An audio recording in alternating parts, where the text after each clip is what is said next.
Hi hello welcome to Jyothi live channel. Friends ఎలా ఉన్నారు, బాగున్నారా? ఈరోజు తలకాయ మాంసంలో ఉన్న ఒక మెదడు ఎలా తయారు చేయాలనేది ఈ వీడియోలో చూద్దాం. మనకి తలకాయ మాంసంలో మెదడు చాలా బాగుంటుంది. చూడండి, చాలా చాలా బాగుంటుంది. ఈ యొక్క కర్రీ వండుకుంటే అది కర్రీ కాదు, ఫ్రై కాదు, మీడియంలో ఉంటుంది. నేను చేయబోయే ఒక రెసిపీ మీరు కూడా ఇలాగనే ట్రై చేయండి ఫ్రెండ్స్. నేను ఇది ఇలాగనే కావాలని ఇలాగనే ఉంచుకున్నాను. నేను మనము పోపులో వేయగానే ఇది మనకి విడివిడి అయిపోతుంది అనమాట.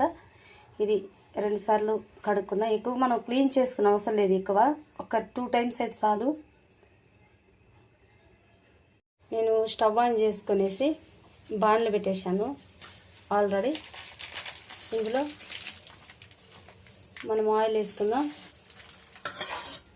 ఎక్కువ ఆయిల్ కూడా అవసరం లేదు, దీనికి ఒక అరగరట అయితే సరిపోతుంది. ఆయిల్ వేడైపోయింది. ఒక్క ఆనియన్ తీసుకున్నా, ఒక్క పచ్చిమిర్చి తీసుకున్నా, పెద్ద ఆనియన్ ఒకటి తీసుకున్నా. ఇందులో పచ్చిమిర్చి వేసుకున్నా.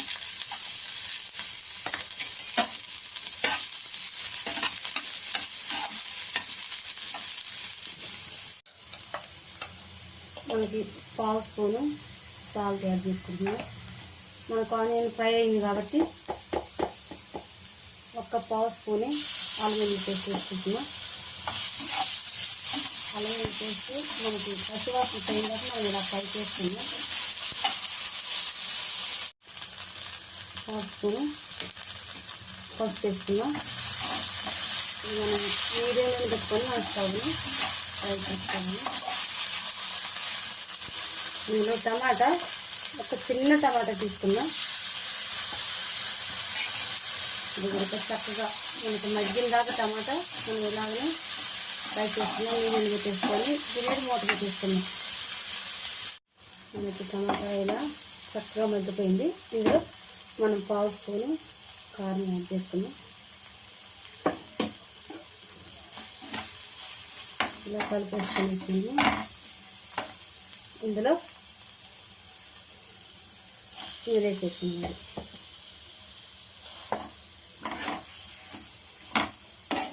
ఇట్లా మొత్తం ఇట్లా కలుపుకొని పక్కన ఇట్లా మూత పెట్టేసుకుంది.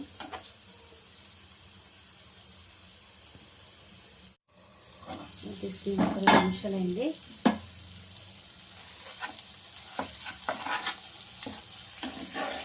మొత్తం కలిసేటట్టుగా మనం దీన్ని కలిపేసుకుందాం.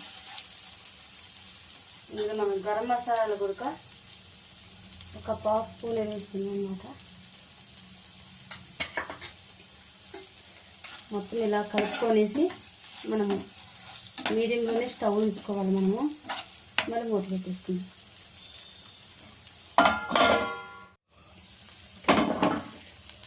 మనకి యొక్క మెదడు చాలా బాగా వచ్చింది. పిల్లలకు కూడా చేసి పెడితే చాలా ఇష్టంగా తింటారు ఫ్రెండ్స్. ఇది నేను స్టవ్ బంద్ చేసుకున్నా, మనకు రెడీ అయిపోయింది. ఇందులో మనము కొత్తిమీర చల్లేసుకుందాం. పిల్లలకు కానీ పెద్దవాళ్ళకి కానీ ఇష్టపడిన వాళ్ళంటే ఎవరంటారు. మీరు ఎప్పుడైనా ఇలాగనే తలకాయ మాంసం తెచ్చుకొని ఇలా మెదడు ఇలాగనే తయారు చేసుకోండి. ఎలా వచ్చిందనేది కూడా మీరు నాకు కామెంట్ చేయండి. ఓకే ఫ్రెండ్స్, మీకు నచ్చినట్లయితే లైక్ చేయండి, షేర్ చేయండి, సబ్స్క్రైబ్ చేసుకోండి. బాయ్. కామెంట్ చేయండి.